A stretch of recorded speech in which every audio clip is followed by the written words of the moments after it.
Il pensait qu'un simple acte de violence dans un couloir bondé serait oublié dès le lundi.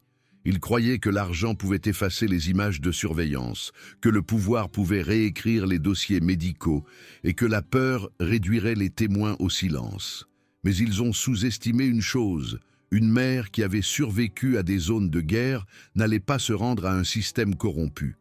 Lorsque la vie de sa fille ne tenait plus qu'à un fil en soins intensifs, elle n'a pas seulement exigé des réponses. Elle est devenue une force qui allait démanteler un empire bâti sur le privilège et le silence, pièce par pièce, en commençant par les mensonges et en finissant par une justice que personne ne pensait possible. La matinée d'automne a commencé comme n'importe quelle autre à l'Académie Saint-Exupéry, avec des élèves affluant dans le couloir principal entre les cours. Léa Martin gardait la tête baissée, serrant ses manuels contre sa poitrine, tandis qu'elle se frayait un chemin dans la foule. Elle n'était dans cette école que depuis 3 semaines, depuis que sa famille avait déménagé à Clerval, et elle ressentait déjà le poids d'être différente. Les regards la suivaient partout, certains curieux, d'autres ouvertement hostiles. C'est alors qu'elle a entendu la voix derrière elle, dégoulinant de mépris. Théo Dubois a émergé de la foule avec son entourage, une batte de baseball en bois reposant nonchalamment sur son épaule. Le nom Dubois était gravé sur le manche, un rappel constant de la famille qui finançait la moitié des programmes de l'école. Ses amis le flanquaient comme une meute, souriant alors qu'ils se rapprochèrent de Léa. Avant qu'elle ne puisse réagir, Théo a attrapé son sac à dos et l'a arraché. Ses livres se sont éparpillés sur le sol ciré. Les élèves ont cessé de marcher, formant un cercle autour d'eux. Les téléphones sont sortis immédiatement, des dizaines d'entre eux, des voyants rouges d'enregistrement clignotants. Certains élèves diffusaient déjà en direct, leur voix excitée racontant ce qui allait se passer. Léa a essayé de ramasser ses affaires, mais Théo les a repoussées d'un coup de pied. La foule a ri. Les professeurs se tenaient sur les bords de la scène, figés, ne faisant rien. Madame Durand, la professeure de français, a serré ses dossiers plus fort et s'est détournée. Tout le monde savait ce que signifiait s'opposer à la famille Dubois, perdre son emploi, sa réputation, son avenir dans cette ville. La batte s'est levée lentement, délibérément. Léa a levé les yeux et a vu la gravure plus clairement maintenant. Le fond de l'héritage Dubois, l'organisation qui avait rénové le gymnase, modernisé la cantine, installé de nouveaux ordinateurs. La même organisation dont le chef siégeait au conseil d'administration de l'école et contrôlait le conseil municipal. Théo a frappé. Le son a résonné dans le couloir, un craquement sinistre suivi de halètements et de cris. Léa s'est effondrée sur le sol, du sang s'accumulant sous sa tête. La foule s'est dispersée. Les vidéos étaient déjà en cours de téléchargement sur les réseaux sociaux, mais en quelques minutes, elles ont commencé à disparaître. Atteinte aux droits d'auteur, violation, supprimée pour non-respect des règles de la communauté. L'ambulance est arrivée en 12 minutes. Les ambulanciers ont précipité Léa sur une civière, son corps mou, les yeux fermés. Au centre hospitalier de Clerval, les médecins ont travaillé frénétiquement. Traumatisme crânien grave, hémorragie interne, coma induit. Sa mère, Sophie Martin, est arrivée 20 minutes plus tard, encore dans ses vêtements de travail du chantier de construction qu'elle dirigeait.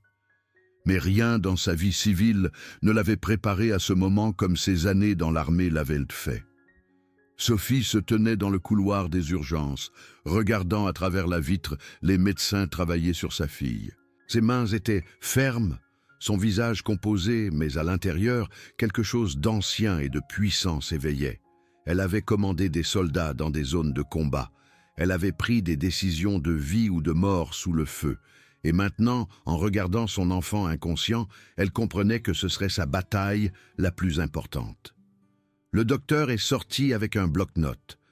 Le docteur Lemaire avait l'air épuisé, sa blouse tachée. Il a expliqué les blessures, le coma, le pronostic incertain. Puis il a montré à Sophie le rapport médical. Ses yeux ont balayé la ligne de la cause de la blessure et se sont arrêtés brusquement. Chute accidentelle dans le couloir de l'école. La mâchoire de Sophie s'est serrée. Elle a regardé les ecchymoses sur la tempe de Léa, le motif correspondant à un coup d'objet cylindrique, les blessures défensives sur ses bras. « Ce n'était pas une chute », dit Sophie calmement. Le docteur Lemaire s'est agité inconfortablement. Il a baissé la voix. « Je sais, mais le rapport est venu de l'administration. Ils ont dit que l'assurance exigeait une formulation spécifique. » Les yeux de Sophie se sont fixés sur les siens. « Qui a donné cet ordre ?» Le docteur a détourné le regard.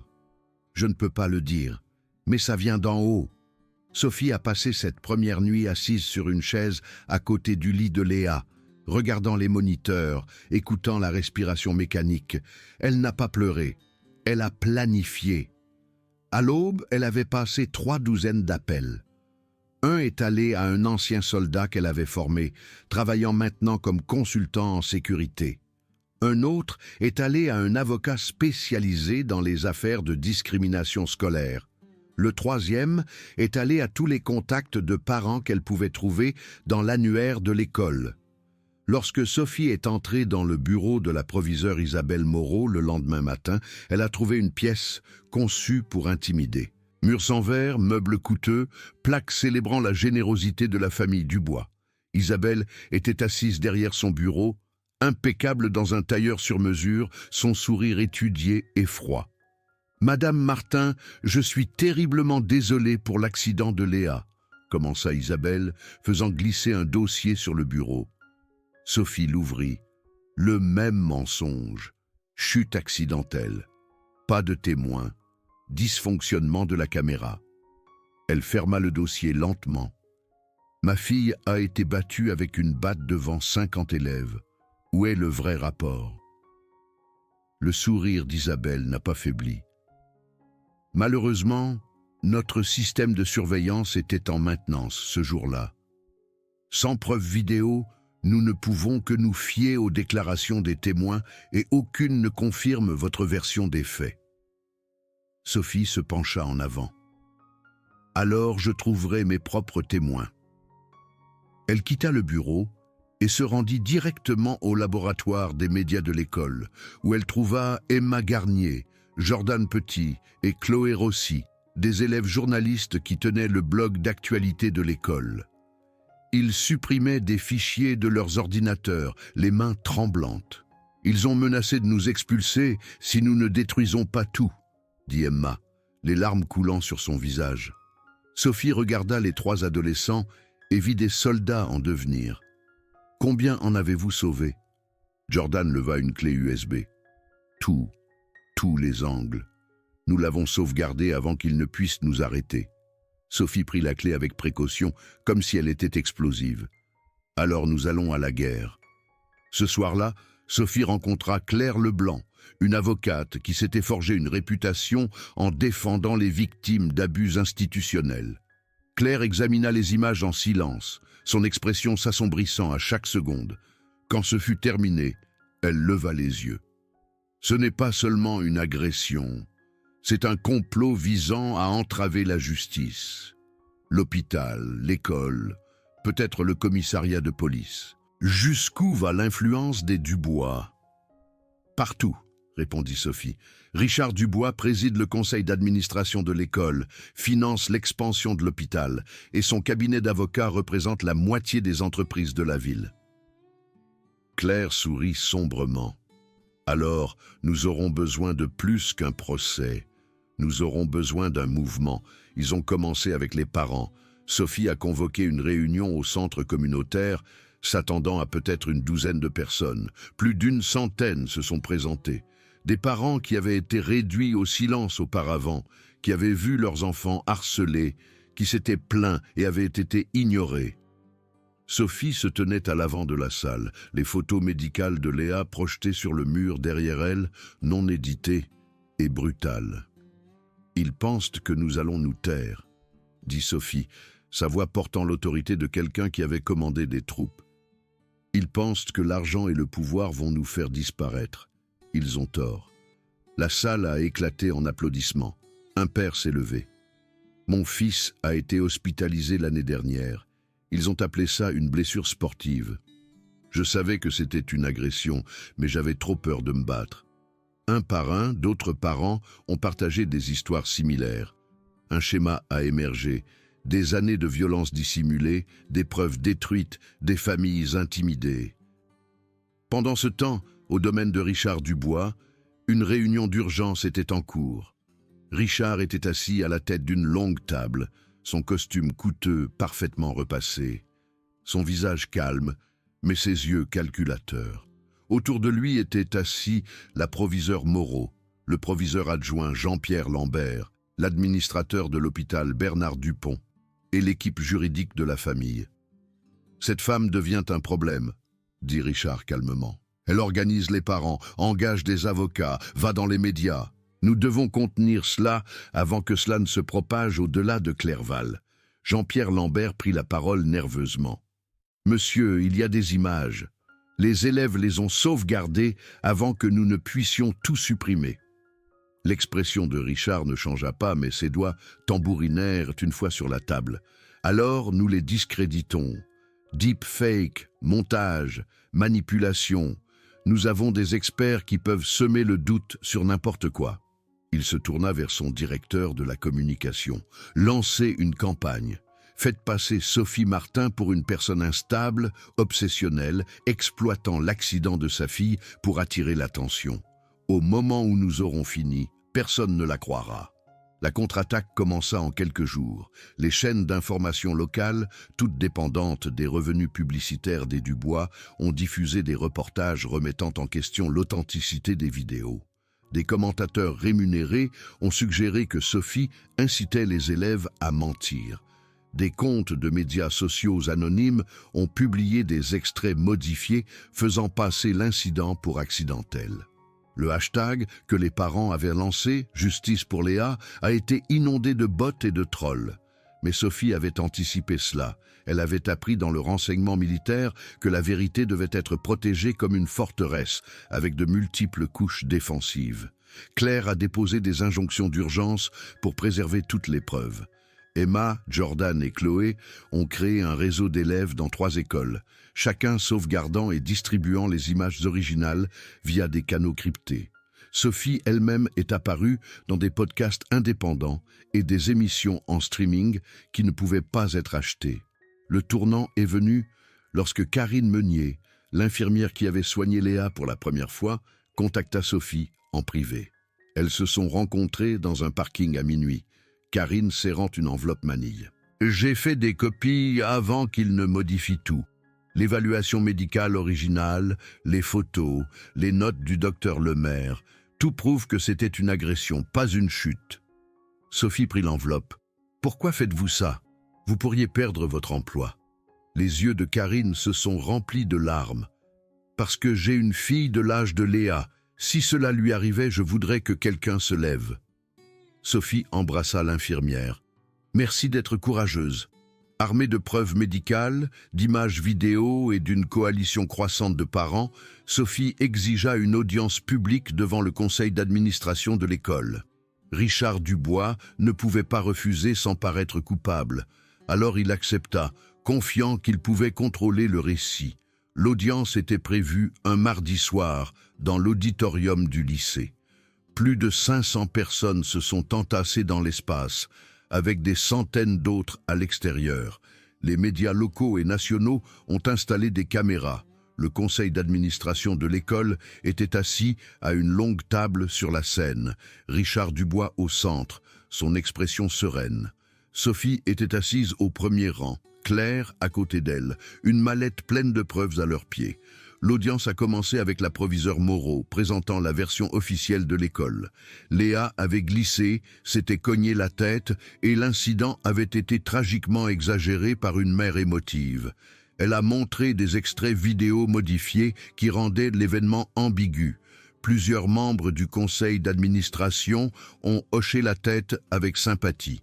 Puis Claire Leblanc se leva. Avec la permission du conseil d'administration, j'aimerais présenter les images non éditées récupérées sur les serveurs de l'école avant que quelqu'un ne tente de les supprimer.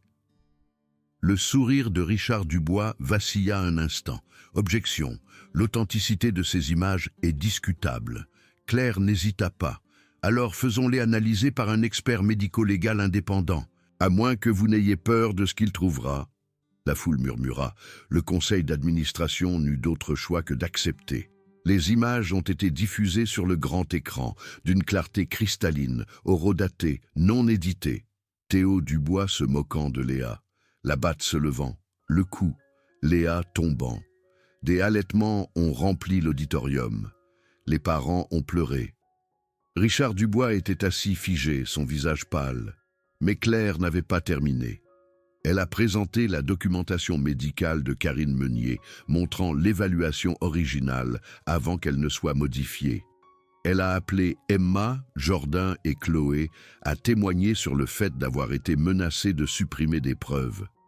Elle a révélé des adresses IP prouvant que le propre réseau du conseil d'administration de l'école avait été utilisé pour déposer de fausses plaintes pour violation du droit d'auteur et supprimer des vidéos des médias sociaux. Les murmures de la foule se sont transformés en cris. « Démission! Démission !» Les parents se sont levés en scandant. Les membres du conseil d'administration se sont regardés paniqués. Richard Dubois a essayé de parler, mais sa voix a été noyée. Pour la première fois de sa vie, l'argent et le pouvoir ne pouvaient pas le sauver. Les conséquences sont arrivées rapidement. Des accusations criminelles ont été portées contre Théo Dubois, qui a été jugé comme un adulte et a reçu une peine de détention pour mineur, plus une probation. Richard Dubois a fait face à des accusations d'obstruction à la justice, plaidant finalement coupable pour éviter une peine plus longue. La proviseure Isabelle Moreau et le proviseur adjoint Jean-Pierre Lambert ont été licenciés et ont fait face à leurs propres conséquences juridiques. L'administrateur de l'hôpital, qui a ordonné la modification des dossiers médicaux, a été contraint de démissionner. Mais plus important encore, le mouvement de Sophie a transformé l'ensemble du système éducatif de Clerval. La coalition de parents qu'elle avait construite a forcé la mise en place de comités de surveillance indépendants, de protocoles de signalement obligatoires et de la protection des lanceurs d'alerte.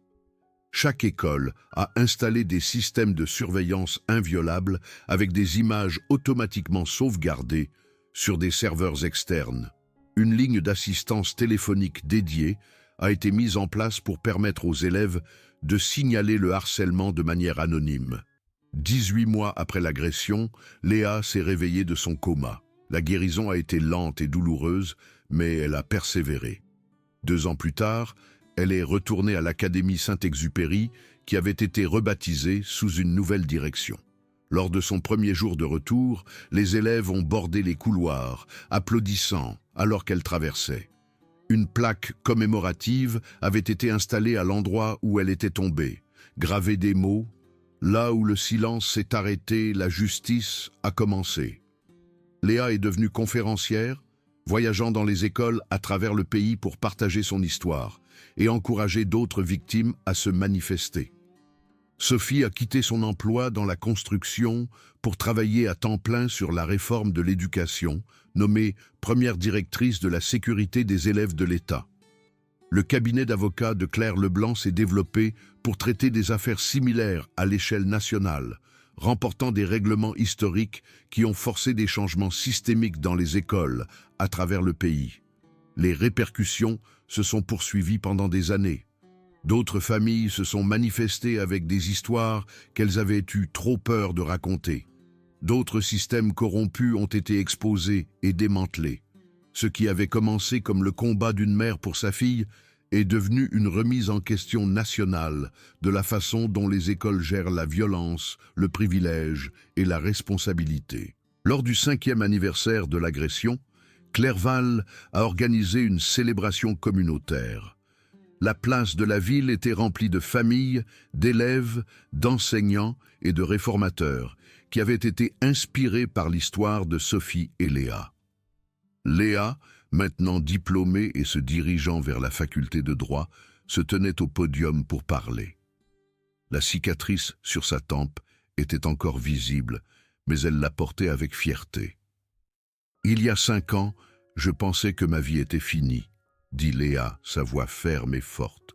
Je pensais que personne ne me croirait, que le pouvoir gagnerait toujours, que la justice n'était qu'un mot que nous disions, mais ne voulions pas dire.